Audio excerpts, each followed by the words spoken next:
In this video, we're going to go over how to send your logs or dump files of your EMT to support for analysis. We're going to open up the EMT application.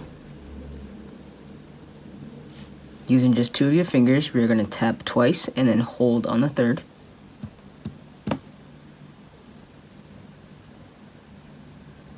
From here, it will create a log. You can then select to email this on over, and that is how you go about creating a log on your EMT on an Android. Thanks for watching.